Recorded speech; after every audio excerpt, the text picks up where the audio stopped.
Bismillahirrahmanirrahim. Assalamualaikum warahmatullahi wabarakatuh. Alhamdulillah. Wassalatu wassalamu ala rasulillah wa ala alihi wa sahbihi wa mawalah. Ashhadu an la ilaha illallah wahdahu la syarikalah. Wa ashhadu anna Muhammadan abduhu wa rasuluhu la nabiyya ba'dah. Ya ayyuhalladzina amanu taqullaha haqqa tuqatih wa la tamutunna illa wa antum muslimun. Kaum muslimin dan muslimah jamaah yang dimuliakan Allah, marilah kita senantiasa meningkatkan keimanan dan ketakwaan kita kepada Allah. Allah berfirman, Ya ayyuhalladzina amanu taqullaha haqqa tuqatih wa la tamutunna illa wa antum muslimun. Wahai orang-orang yang beriman, bertakwalah kepada Allah dengan sebenar-benar takwa, dan janganlah mati melainkan mati dalam keadaan berserah diri kepada Allah, menjadi seorang yang taat dalam keadaan sebagai seorang muslim. Marilah kita senantiasa berusaha untuk istiqamah, senantiasa bersabar. Marilah kita senantiasa berusaha menjadi orang-orang yang lapang hati, lembut, ramah, tidak kasar, tidak menyeramkan, tidak pendendam dan lain sebagainya. InsyaAllah kajian kita malam ini berkaitan dengan pembahasan masalah marah. Di dalam kitab Talbis Iblis, Imam Ibnul Jauzi menjelaskan bahwa setiap diri anak cucu Adam itu dibekali oleh Allah dengan amarah dan syahwat. Gunanya adalah, guna amarah itu untuk membela diri ketika dia dizalimi. Guna syahwat itu adalah untuk mencapai keinginan-keinginan yang dia inginkan, untuk mencapai sesuatu yang diinginkan. Akan tetapi syaitan masuk ke dalam dua hal ini, sehingga menjadikan seseorang marah-marah. Marahnya marah luar biasa, marah yang membahayakan. Dia mempengaruhi manusia masuk melalui jalur syahwat, sehingga dia menghalalkan segala cara untuk mendapatkan apa yang dia inginkan. Ya, marah. Kita bicara dari sisi negatif dulu. Marah yang negatif. Marah termasuk salah satu pintu terbesar bagi syaitan untuk masuk dan menggoda dan memperdaya anak cucu Adam. Bahkan di dalam kitab-kitab yang membahas tentang ruqyah syar'iyah, dijelaskan bahwa ada beberapa pintu masuk jin ke dalam badan seseorang, menyebabkan seseorang itu kesurupan. Di antaranya al-ghadabus syadid,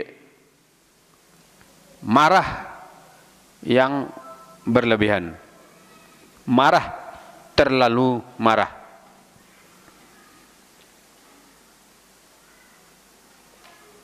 Juga di dalam kitab Talbis Iblis dijelaskan bahwa orang yang marah, setan akan mempermainkannya seperti halnya seorang anak mempermainkan bola sesuka hatinya. Mau ditendang kemana, mau digelinding kemana, mau diarak dan dioper kemana. Ya, seseorang yang sedang marah, dia sangat mudah dikendalikan oleh syaitan.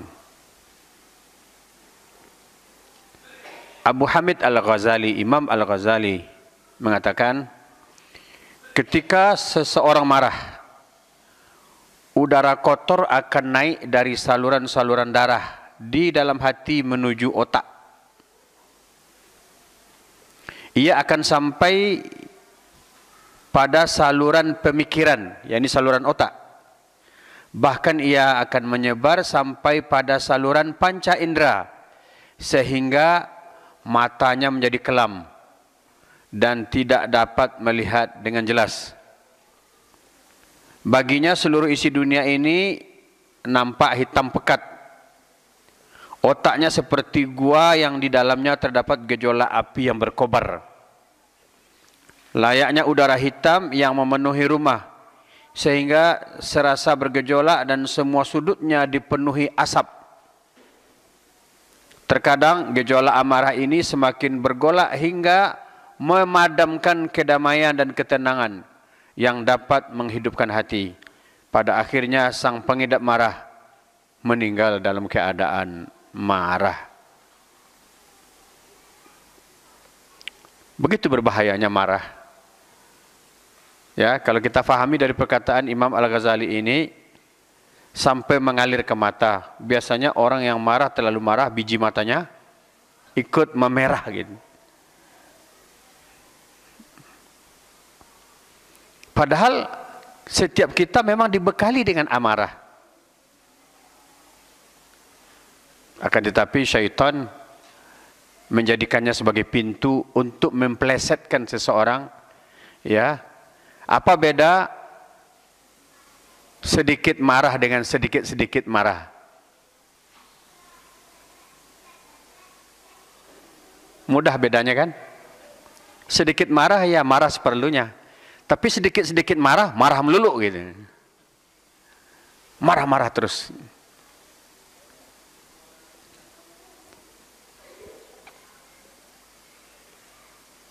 Begitu kira-kira terjadinya proses marah itu. Mengalir ke otak dan juga ke saluran, ke rongga-rongga yang bisa dilewati sampai ke mata. Bahkan tidak itu saja, wajah juga ikut merah. Semakin dia marah, wajah bisa menjadi hitam pekat.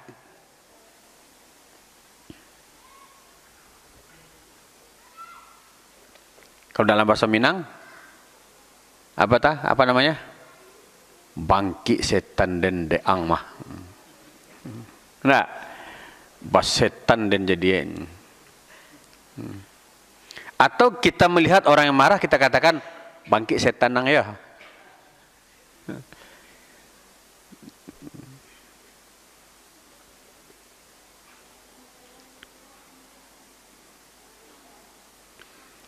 Apakah ini biasa saja atau berpengaruh kepada diri dan kejiwaan seseorang?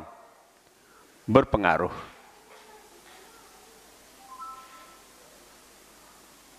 Saya baca dalam berbagai referensi, termasuk dalam referensi-referensi kesehatan, berbahaya memang amarah itu, berbahaya. Apalagi dari sudut agama.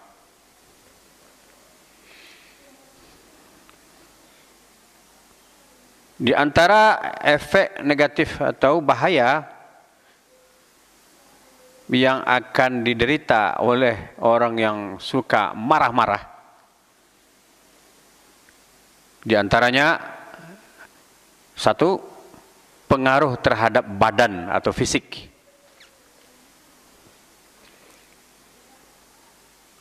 Wajahnya akan berubah, raut wajahnya akan berubah. Dan dalam referensi mengenai kesehatan, berkaitan dengan kesehatan dalam hal ini, tinjauan ilmu kesehatan tentang efek buruk dari marah, itu adalah penuaan dini. Ya, Kalau dalam kitab Wiqayatul Insan Minal Jinni wa Syaitan, itu efeknya terhadap raut wajah. Orang marah wajahnya ceria atau kelihatan kelam dan tegang. Kelam dan tegang. Bahkan biasanya sambil melototkan mata.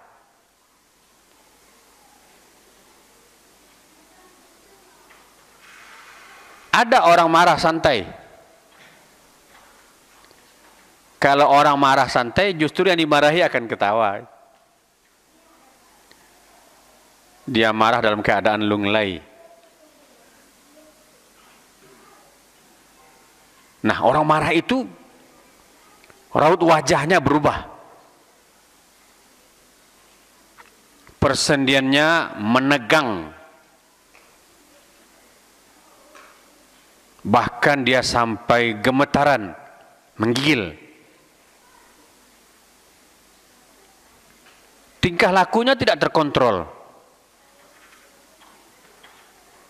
Tidak dapat orang atau lawan yang dimarahi, benda pun akan dipukul. Ya, ini pengalaman memang. Dahulu kecil-kecil ketika dimarahi oleh orang tua, atau ketika marah kepada yang lain, nggak dapat orangnya, pohon pisang pun sambil lewat ditendang dan ditinju kan. Begitulah kondisi orang yang marah. Dia akan memukul-mukul benda yang ada di depannya, termasuk orang yang ada di depannya, sehingga perilakunya tidak lagi terkontrol. Bahkan bicaranya pun serampangan. Bicara pun tidak terkendali. Ada orang marah, bahasanya halus. Nggak ada, kasar. Mengancam, menghina.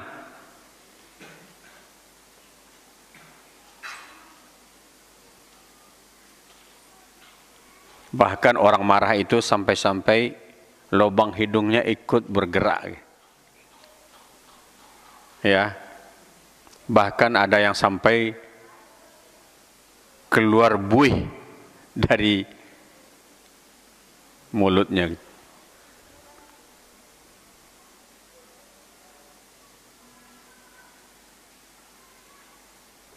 Sehingga karakter alaminya berubah. Seseorang yang kita kenal dia memang baik, tapi karena belum pernah ngelihat dia marah, maka ketika dia marah, dia berubah 180 derajat dari karakter baik dia yang kita ketahui.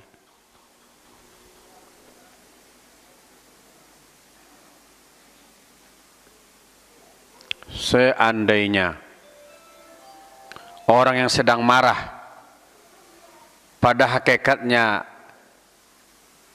atau orang yang sedang marah itu berdiri di depan kaca, mungkin dia tidak akan mampu untuk melanjutkan marahnya. Kenapa? Karena begitu jeleknya tampilan seorang yang sedang marah.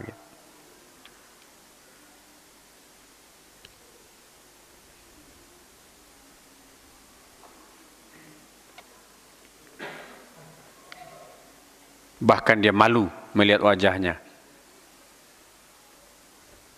Ada juga orang menghina sambil marah.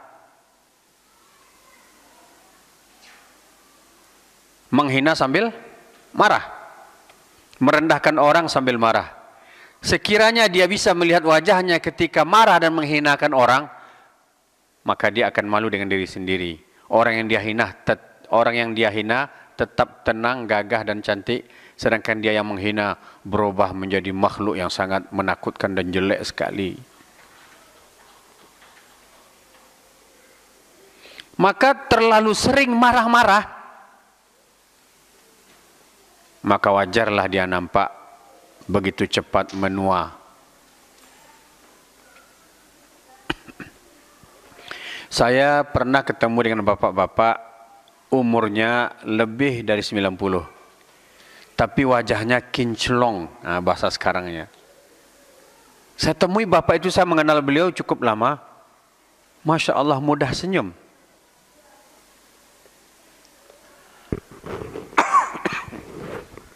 mudah senyum dan kasih sayang kepada orang-orang yang lebih muda darinya.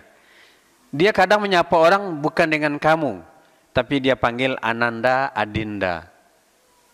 Kemudian sambil dia menyapa orang, raut wajahnya Masya Allah, sambil nampak senyum di bibirnya. Ini mungkin dalam hati saya yang menyebabkan bapak tua ini awet muda. Karena apa? Karena dia santai. Tampilannya santai, terus dia mudah senyum. Tapi jangan dikira tidak marah. Saya pernah melihat seorang bapak, Pak RT di Jakarta. Udah berkali-kali kepilih jadi RT. Marah beliau tidak dengan mengeluarkan suara. Kata warga, kalau beliau sudah melirik dengan sudut matanya, berarti Pak RT sudah marah. Jadi ternyata marah tuh nggak perlu sampai merah biji mata, merah muka menghitam, nggak perlu. Saya salut, Masya Allah, mudah-mudahan beliau panjang umur. Begitu juga pengakuan dari anak-anaknya. Kalau ayah sudah menatap kita dengan tatapan miring, berarti beliau sedang marah. Anak-anak segera sadar akan kesalahannya.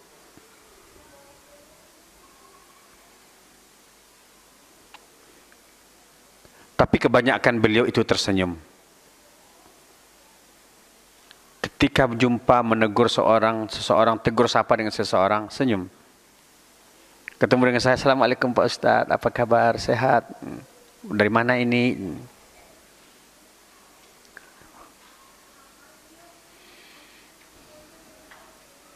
Nah, ini pengetahuan buat kita ya. Bagi orang yang selalu merawat wajah agar awet muda, kurangi marah. Jangan marah-marah melulu gitu. Ibu-ibu belum apa-apa udah kayak nenek-nenek gitu. Bapak-bapak belum apa-apa udah kayak kakek-kakek. Padahal kakek-kakek banyak yang kinclong wajahnya.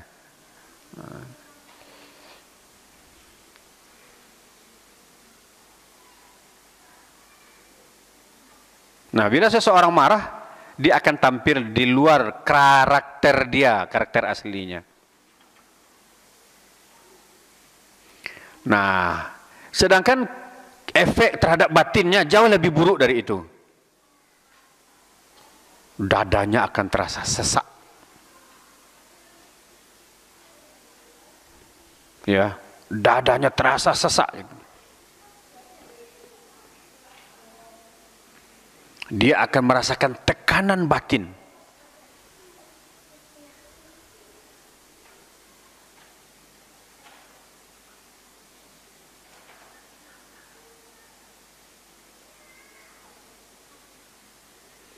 Dan pada hakikatnya jika seseorang mudah marah-marah, itu sebagai bentuk dari batinnya yang sedang tersiksa.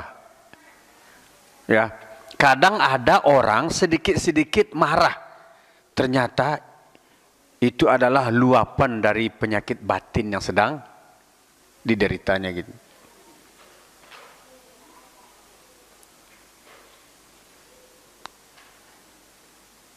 Kadang seorang istri dia tidak sanggup marah kepada suaminya. Mungkin dia tidak suka dengan perilaku suaminya. Tapi dia bergumam, jantung hatinya berkecamuk, sehingga marahnya dilampiaskan kepada siapa? Kepada anak-anaknya. Begitu sebaliknya.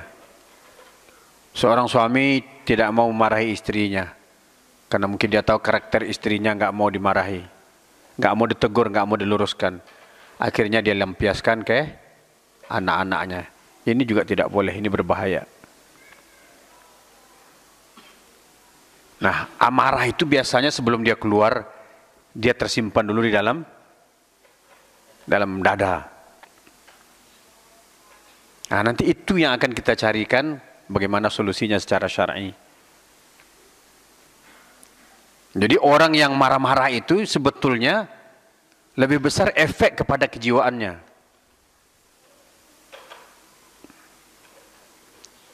Dan bisa stres, depresi, bahkan bisa gila gitu.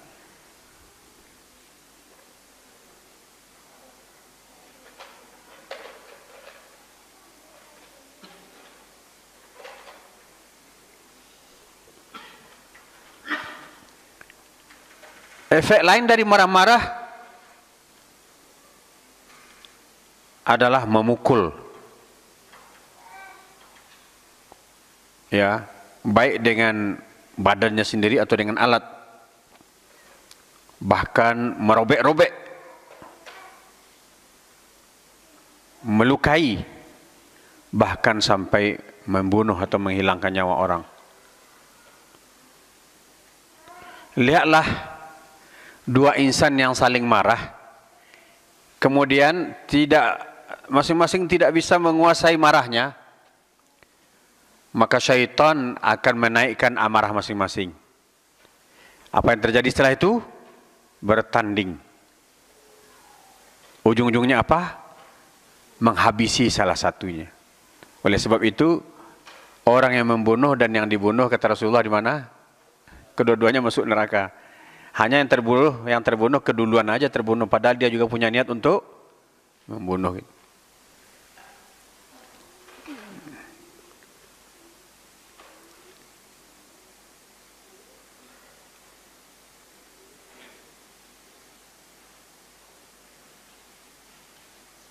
Bahkan orang yang marah-marah sampai meninggi tekanan darahnya yang membuat dia jadi pingsan, ya, dan amarahnya belum tersalur seperti yang dia inginkan, biasanya ketika sadar dia akan lanjutkan marahnya. Aduhai, sekiranya kaum muslimin mengetahui cara-cara mengendalikan amarah, tentu akan berkurang permusuhan dan kejahatan di muka bumi ini.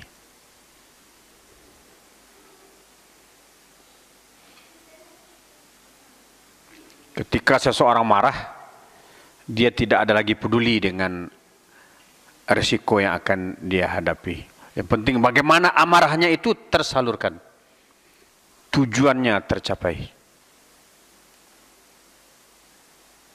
Bahkan jika target tidak dapat, dia akan memukul-mukul wajahnya sendiri, atau bahkan memukul-mukul dadanya dengan kedua tinjunya.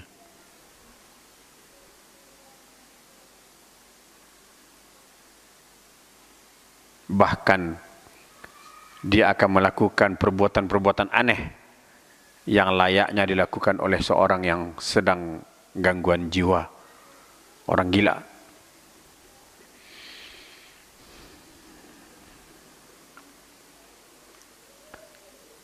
Kemudian pengaruhnya terhadap lisan. Tadi terhadap badan, ya. Terhadap lisan. Orang marah pasti mengeluarkan kata-kata keji. Ya. Ini kita bicara yang negatif, ya, marah yang negatif, ya. Dia akan mengeluarkan kata-kata keji. Maksudnya di sini marah yang terlarang, marah yang tercela.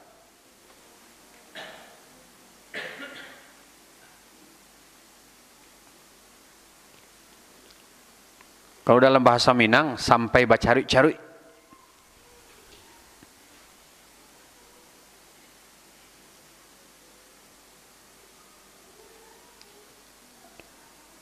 Dan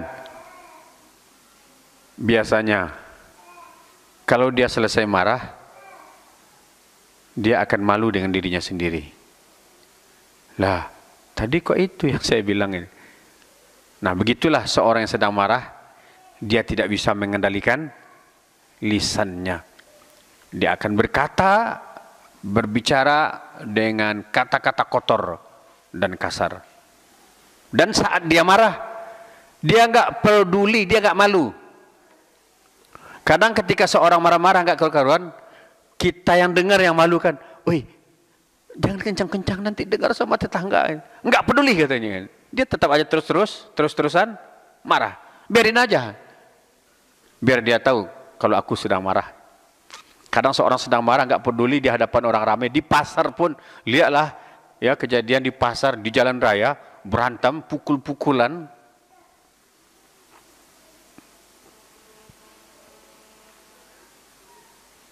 Karena apa? Karena hilang rasa malunya. Nah, kita yang di sampingnya yang merasa malu.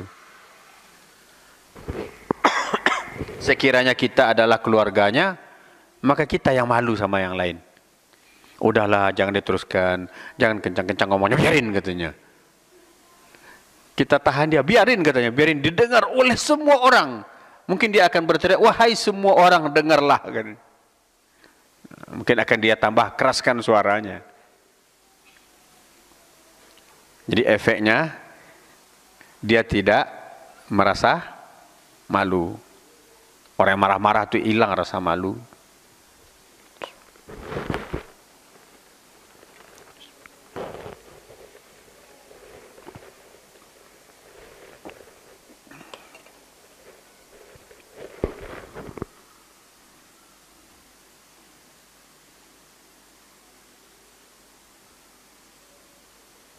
Kemudian pengaruh marah terhadap hati.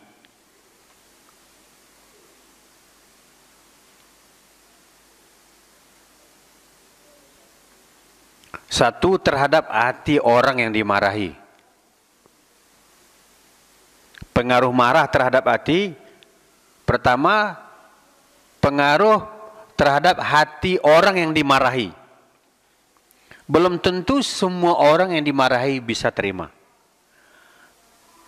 Pernah merasakan ketika kita bekerja di suatu tempat, kita salah, kemudian dimarahi sejadi-jadinya di depan orang lain? Pernah? Rasanya sedap atau gimana? Ngeri-ngeri sedap begitulah lebih kurang. Ya. Apa yang terjadi? Timbul sifat benci. Dia marahi aku di depan orang, iya aku salah, tapi aku dipermalukan. Akhirnya timbul juga dendam, awas nanti. Kutungguin di luar. Kalau berani satu lawan satu.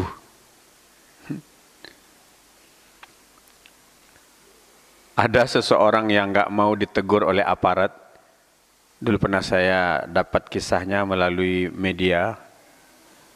Oh iyalah kamu berani karena kamu pakaian dinas. Ayo buka bajumu katanya. Kita sama-sama nggak pakai baju. Wah, sampai segitunya ini. Atau nanti kamu pulang dinas pakaian biasa. Di mana kita ketemu?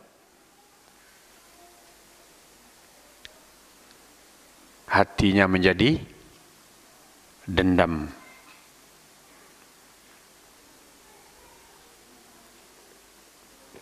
Ada seseorang bercerita kepada saya, tapi nggak tahu di mana rimbanya sekarang. Katanya saya pernah dimarahi oleh beberapa orang. Ketika itu saya diam katanya. Tapi tertanamlah dendam kesumat dalam hati saya. Di lain waktu saya cari sampai dapat. Saya eksekusi katanya. Segitunya. Enggak ketahuan, enggak katanya. Kata saya bukan tidak ketahuan, belum ketahuan. Tapi enggak tahu entah kemana orangnya sekarang. Karena dia udah pergi jauh.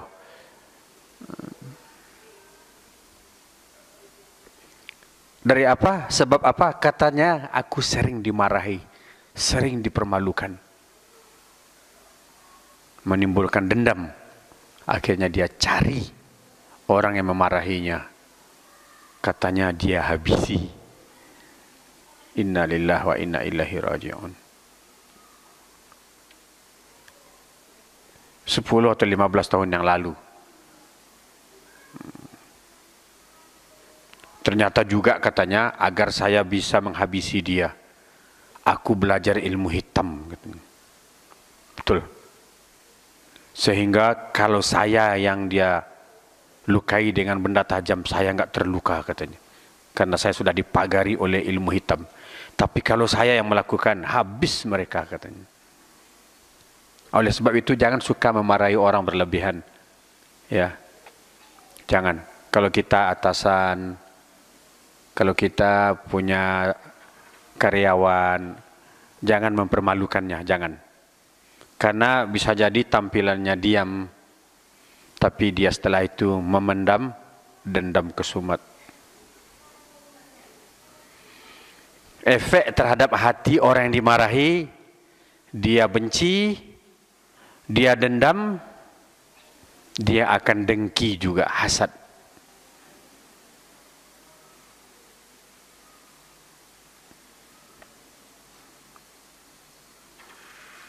Dan orang yang dimarahi itu, dia akan bersedih. Jika dia tidak bisa melawan dengan caranya sendiri seperti yang kita sampaikan tadi, dia bersedih. Coba bayangkan, jika seseorang dimarahi secara zalim, ya, dia sedih, kemudian dia mengadu pada Allah. Gimana kira-kira? Ya Allah, aku dizalimi. Aku ia salah, tapi tidak seperti itu banget. Dia telah mempermalukanku, ya Allah. Kira-kira gimana coba? Maka hati-hati, jangan kita keterlaluan dalam memarahi seseorang. Masuk waktu? Masya Allah, benar-benar tidak terasa.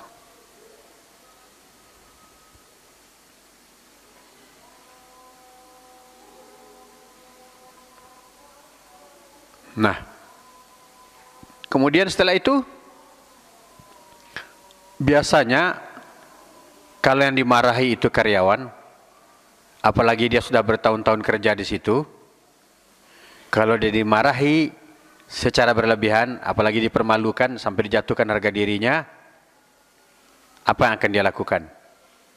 Dia akan menyebarkan rahasia sebagai bentuk balas dendam. Akan disebarkan keluar.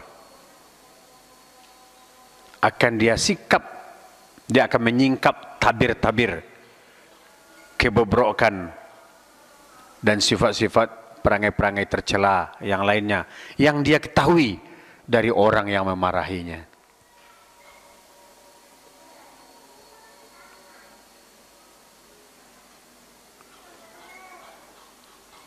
Sebelum kita akhiri untuk bagian pertama, saya tertarik dengan pengakuan seorang sopir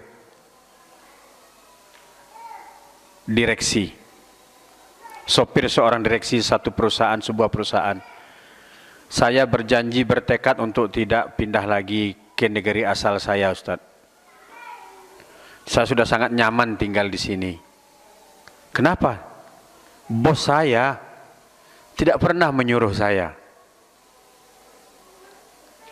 Terus gimana? Beliau minta tolong, Ustaz.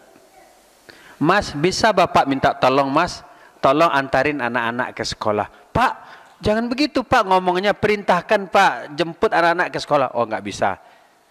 Jadi Bapak itu padahal beliau direksi di sebuah perusahaan besar. Kepada sopir beliau berkata, Mas, bisa saya minta tolong? Tolong mandikan mobil nanti ya. Kemarin kita keluar kota, ini banyak kena kotoran. Apa katanya? Setelah saya selesaikan semua itu, saya temui Bapak. Bapak, apalagi yang lain yang bisa saya bantu? Oh, Masya Allah. Akhlak luar biasa.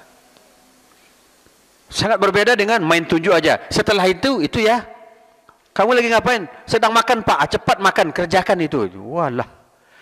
Makan mau cepat-cepat. Belum selesai dikunyah, belum ditelan, sudah dikasih kerjaan-kerjaan selanjutnya. Apalagi sambil marah-marah. Walhamdulillahirabbil alamin. Kita sambung selesai salat Isya. Assalamualaikum warahmatullahi wabarakatuh.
Bismillahirrahmanirrahim. Assalamualaikum warahmatullahi wabarakatuh. Alhamdulillah. Wassalatu wassalamu ala Rasulillah wa ala alihi wa sahbihi wa mawalah. Ashhadu an la ilaha illallah wahdahu la syarika lah. Wa ashhadu anna Muhammadan abduhu wa rasuluhu la nabiyya ba'dah, amma ba'du. Kita teruskan. Tadi kita sampai kepada efek atau akibat amarah terhadap orang yang dimarahi. Timbul dalam hatinya kebencian, kedengkian, kemudian dendam kesumat, bahkan menyebar rahasia, menyingkap tabir, dan sifat-sifat tercela lainnya. Jika tidak diatasi secara agama, secara syariat, maka setiap kali amarah itu padam, setan selalu mengingatkan dan mengobarkannya kembali. Nah, disinilah pentingnya zikir pagi petang, disinilah pentingnya kita selalu berzikir dalam setiap keadaan. Syaitan akan membangkitkan kembali. Kamu biarkan dia merendahkanmu? Kamu biarkan dia mengolok-olokmu? Kenapa kamu tidak membalasnya? Selalu dikobarkan api kemarahan itu. Maka seorang muslim, yakni seorang muslim yang berakal sehat, yang menggunakan akalnya sesuai fungsinya, dia berkewajiban mengalahkan dominasi setan pada dirinya, sehingga dia dapat menahan amarahnya, dan dia bisa berprasangka baik, atau dia selalu berprasangka baik kepada saudara-saudaranya. Al-Bazzar meriwayatkan dari Anas bin Malik radhiyallahu anhu bahwa pada suatu ketika Nabi Muhammad sallallahu alaihi wasallam melewati suatu kaum yang saling bergulat. Maka beliau bertanya, "Ada apa ini?" Mereka menjawab, "Orang itu dapat mengalahkan semua orang yang menantangnya bergulat." Artinya, kalah lawan ini, datang lawan baru gini. Kemudian Rasulullah bersabda, "Afala adullukum ala man huwa asyaddu minhu? Rajulun zalamahu rajul, fakadhima ghaidhahu, faghalabahu wa ghalaba syaitanahu wa syaitana sahibih." Maukah kalian aku beritahukan kepada, kata Nabi SAW, kepada orang yang lebih kuat daripada ini, yakni orang yang belum bisa dikalahkan itu, yaitu seseorang yang dizalimi oleh orang lain, tapi dia mampu menahan amarahnya, tidak dia balas dengan kezaliman. Ia dapat pula mengalahkan, memadamkan amarahnya. Ya, dia tahan, bahkan dia padamkan amarahnya, bahkan dia mengalahkan setan yang mengganggunya, dan setan yang mengganggu saudaranya. Ya, kata Nabi, itulah orang yang paling kuat, yakni yang bisa menahan amarah, bahkan bisa memadamkan amarahnya, bisa pula mengalahkan setan yang mengganggunya dan mengalahkan setan yang mengganggu saudaranya tadi. Itu yang paling kuat, kata Nabi sallallahu alaihi wasallam. Oleh sebab itu Nabi sallallahu alaihi wasallam juga bersabda, "Laisa syadidu bisura'ah, innama syadidu alladhi yamliku nafsahu 'indal ghadab." Orang yang kuat itu bukanlah orang yang jago bergulat, tapi orang yang kuat adalah orang yang dapat menahan dirinya ketika marah.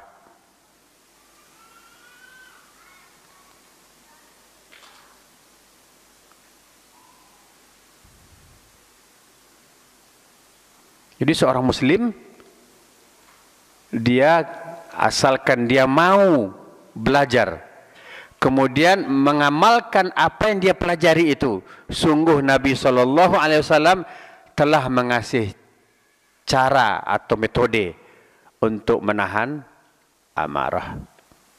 Sebelum kita teruskan, ada lagi pembahasan melalui referensi lain yang saya dapatkan.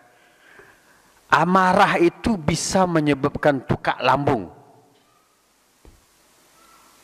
Karena ketika seorang marah itu menimbulkan luka pada lambungnya dan menghasilkan cairan.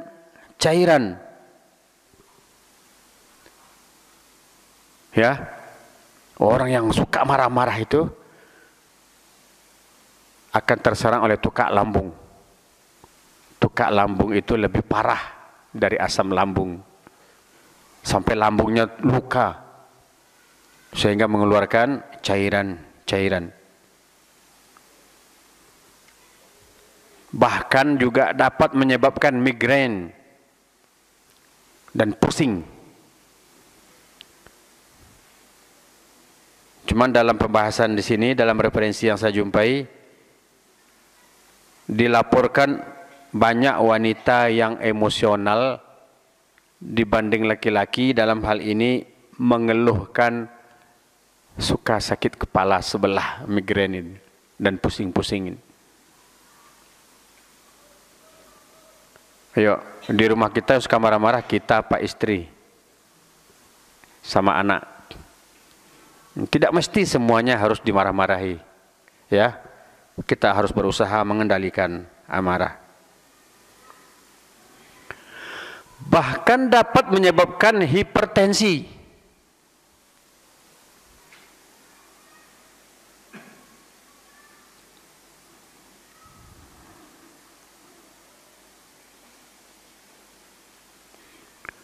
Jika berlarut-larut hipertensi, tensi tinggi, akan berakibat kepada gangguan ginjal. Biasanya orang yang berat gangguan ginjalnya, matanya juga akan buta. Dan lain-lain.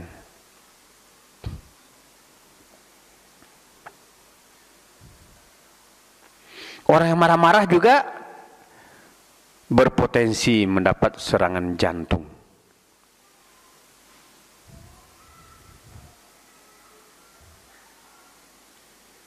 Bahkan asma, bahkan juga berpotensi untuk dapat serangan stroke.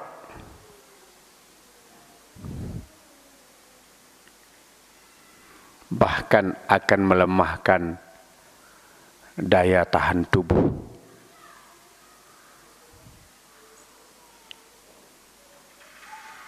Sadaqa Rasulullah sallallahu alaihi wasallam. Benar Rasulullah sallallahu alaihi wasallam dengan apa yang beliau sabdakan. Orang yang kuat itu bukan yang bisa bergulat atau yang bisa mengangkat beban berat, tapi yang bisa menahan amarah. Ketika seseorang bisa menahan amarah, bisa menundukkan syaitan yang menyebabkan dia marah, maka tentu dia akan terhindar dari resiko-resiko yang baru saja kita sebutkan tadi. Bahkan Rasul sallallahu alaihi wasallam janjikan, la taghdab walakal jannah. Jangan marah, bagimu surga. Yakni sebuah hadis dari Abu Ad-Darda radhiyallahu anhu, ia berkata, seseorang pernah berkata kepada Rasulullah sallallahu alaihi wasallam, "Ya Rasulullah, tunjukkan kepada saya, kepadaku sebuah perbuatan yang dapat mengantarkan saya menuju surga." Maka Nabi bersabda, "La taghdab walakal jannah." Jangan engkau marah, bagimu surga. Saya dengar sendiri anak saya ketika itu masih kelas 1 SDIT bundanya marah. Dibacakan hadis ini, la taghdab walakal jannah. Enggak jadi bundanya marah, tersenyum ya. Alhamdulillah anakku dah hafal hadis katanya. Ya. La taghdab walakal jannah. Ini menunjukkan begitu besarnya pahala menahan amarah. Dijanjikan surga. Jadi jangan sedikit-sedikit marah. Cukup sedikit marah saja, seperlunya.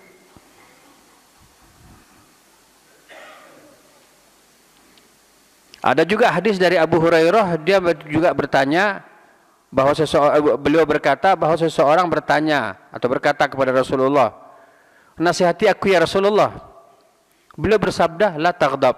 Apalagi ya Rasulullah, beliau berkata, la taghdab. Ya, jangan marah. Diulang lagi oleh Nabi, jangan marah. Ini menunjukkan besarnya pahala dan faedah dari menahan amarah.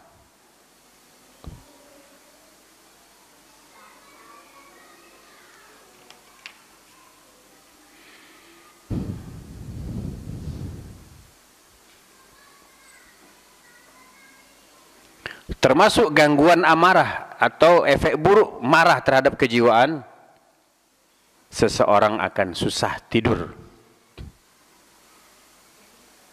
Dia akan mengalami kesulitan tidur.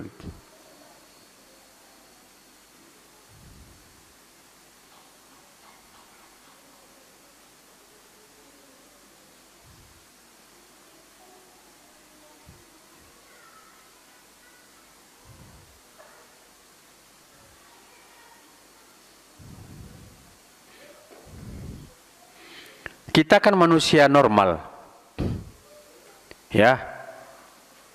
Tidak mungkin pula kita bisa menahan amarah 100%. Ya. Artinya apa? Manusiawi kalau seseorang bisa marah. Memang tabiatnya demikian, bahkan memang dimodali kita dengan amarah. Namun kita harus menghindari sebab-sebab yang menyebabkan amarah itu timbul. Ya, dan jika dia telah timbul, kita berusaha mengendalikannya.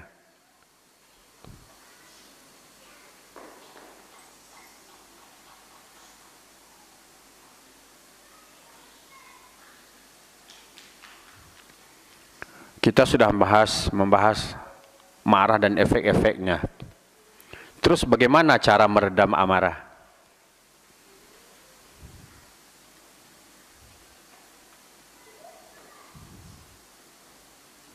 Jika seseorang telah sampai kepada tahap marah,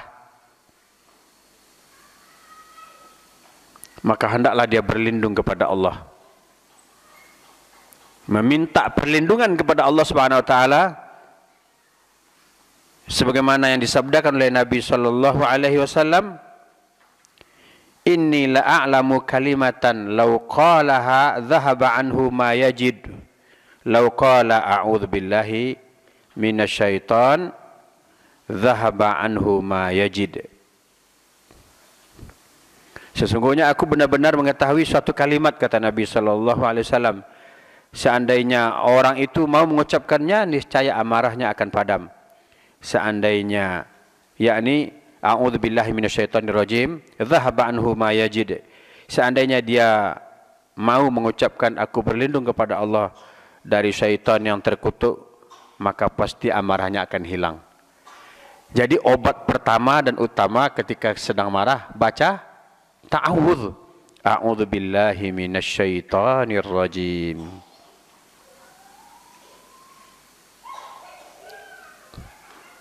Kalau tidak, marahnya akan meningkat menjadi atau naik ke tingkat yang lebih berbahaya.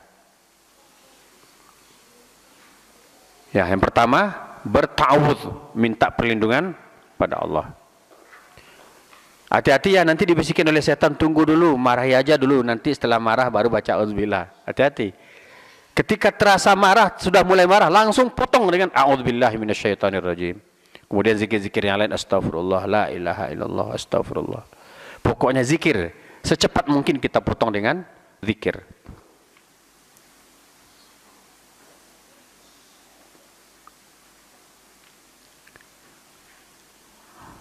Cara meredam amarah yang kedua, senantiasa mengingat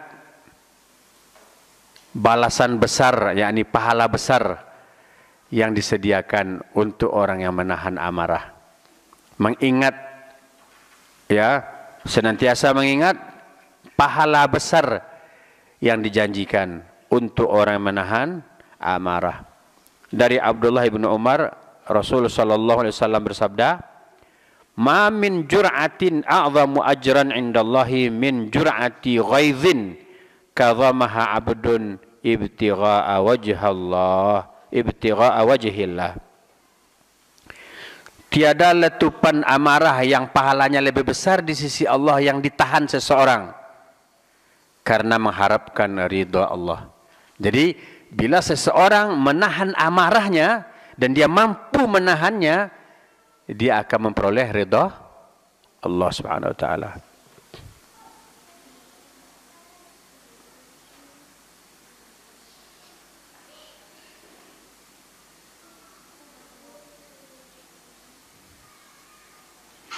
Siapa yang mampu menahan amarah padahal dia mampu pula untuk melampiaskannya,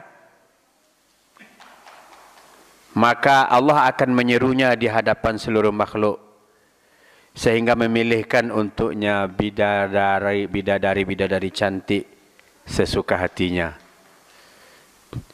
Seseorang yang mampu menahan amarah padahal dia mampu pula melaksanakan amarahnya, maka Allah akan menyerunya di hadapan seluruh makhluk dan memerintahkan kepadanya untuk memilih bidadari yang dia sukai. Ini bapak-bapak ya. Kalau timbul rasa marah, tahan. Janjinya apa?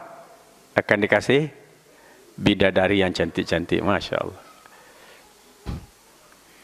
Nah, kalau istri yang marah kemudian kita tahan, ya tahan aja. Jangan dibilang, ya dah saya tahan biar saya dapat lebih cantik dari kamu. Itu tambah marah, bisa tambah marah.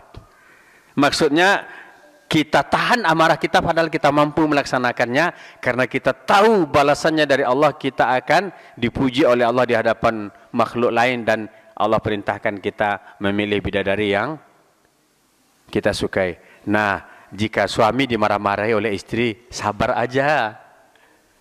Sabar aja. Jangan marahi, jangan balas dengan marah yang melebihi dari itu. Karena apa? Karena ada balasan dijanjikan bidadari cantik-cantik untuknya. Jadi oleh sebab itu ibu-ibu jangan suka marah sama suami. Sebab kalau dia sabar, nah dia akan dapat yang cantik-cantik gitu. Masya Allah. Dijanjikan bidadari yang cantik. Nah, jika seseorang mengetahui balasan menahan amarah, maka itulah obat penenang jiwa agar dia bisa mengendalikan atau bahkan menahan amarahnya. Yang ketiga, diam. Ketika seseorang sedang marah, tentu setelah berta'awuz, dia diam, jangan lanjutkan gitu. Kenapa? Karena dalam keadaan marah, seseorang itu sangat mudah untuk melakukan kesalahan-kesalahan yang lain. Ya, contoh dia udah marah, tangannya kadang-kadang begini nih, langsung membulat begini. Ya, nonjok. Kalaupun tidak, mungkin lurus begini, atau kalau kepada anak udah begini nih. Setelah berta'awuz, setelah mengetahui besarnya pahala menahan amarah atau besarnya balasan yang dijanjikan, kemudian diam.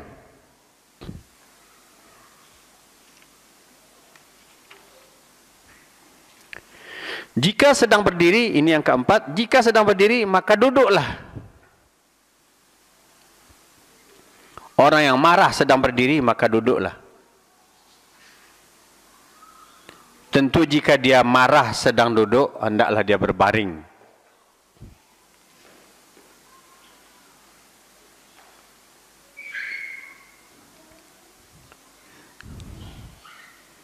Kalau masih belum hilang amarahnya, selanjutnya yang kelima, berwudu.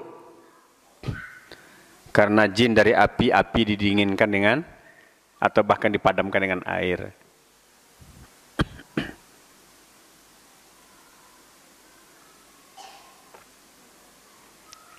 Yang keenam, membayangkan betapa buruknya wajahnya ketika sedang marah.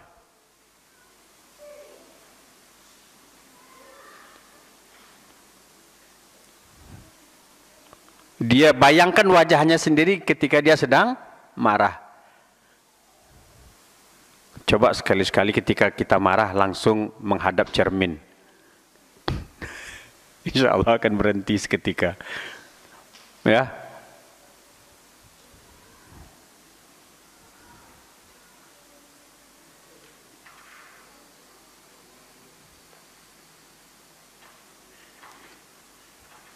Ketujuh, mengingat betapa besarnya pahala dan ganjaran memaafkan orang.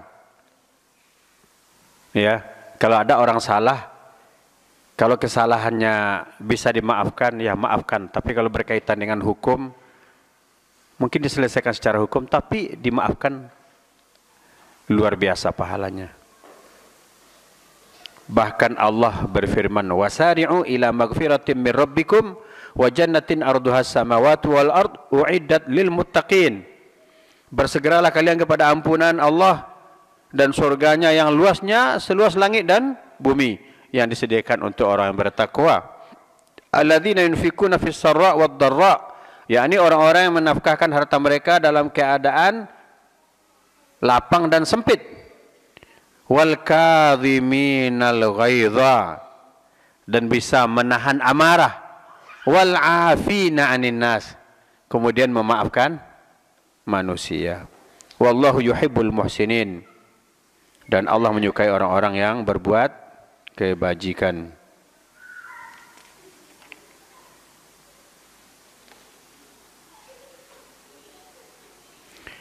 Itu diantara beberapa cara untuk menahan amarah. Bagian terakhir, marah terbagi dua. Marah terbagi dua. Tadi udah kita singgung di bagian awal, ya, mungkin dalam bahasa sedikit bercanda, sedikit marah, bukan sedikit-sedikit marah. Ya. Yang pertama, marah karena gejolak nafsu. Inilah marah yang tercela yang baru kita bahas tadi. Marah karena gejolak jiwa.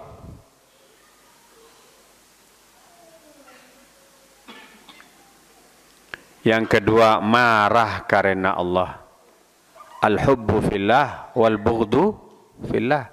Cinta karena Allah, marah juga karena Allah.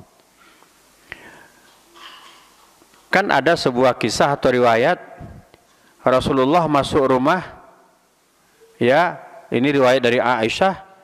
Kemudian di dalam rumah itu terdapat tirai yang bergambar makhluk bernyawa. Maka raut wajah Nabi SAW memerah, dan beliau mengambil tirai itu dan merobeknya sambil bersabda, Inna asyaddan nasi azaban yaumal qiyamah alladzina yusawwiruna hadhihi suwar. Sesungguhnya orang-orang yang atau manusia yang paling pedih siksaannya pada hari kiamat nanti adalah orang yang menggambar gambar-gambar ini. Itu namanya marah karena Allah. Marah melihat maksiat karena Allah. Karena maksiat itu haram, dilarang oleh Allah. Nah, ini contoh. Kita ingin rekreasi ke tempat wisata. Tapi kita ketemu sepasang anak muda yang menurut kita itu bukan suami istri. Dia perilakunya tidak terhormat. Enggak tahu malu di depan orang ramai. Kemudian kita marahi, bubar enggak kalian? Ini suami istri atau bukan nih? Bubar, bubar, bubar. Itu kan marah. Tapi itu marah karena Allah. Tapi kalau kata kita begini, biar aja lah, itu biasa lah itu. Bukan anak kita, juga bukan saudara kita. Itu keliru. Ya, di sini justru marahnya karena Allah. Ini tempat umum, kalian ini gimana sih? Pergi, pergi, pergi, bubar, bubar. Marah karena Allah, karena kita melihat maksiat, karena kita tidak menyukai maksiat.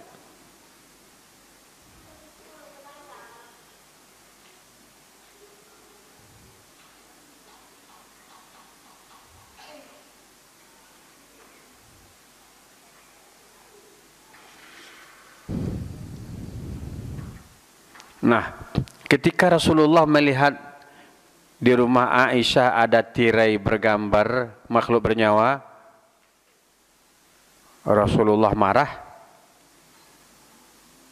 Maka marah ini yakni kemarahan melihat syariat Allah dilanggar.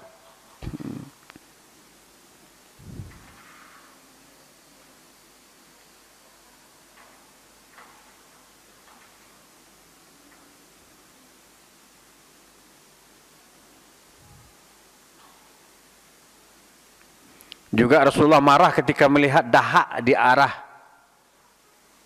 kiblat. Beliau menggosoknya dengan tangan beliau, artinya menyingkirkannya, dan nampak raut wajah beliau merah karena marah. Kemudian beliau mengatakan, apabila kalian melaksanakan sholat, sesungguhnya Allah berada di hadapan, maka janganlah kalian membuang dahak di hadapan kalian ketika melaksanakan sholat. Kan ihsan dalam sholat,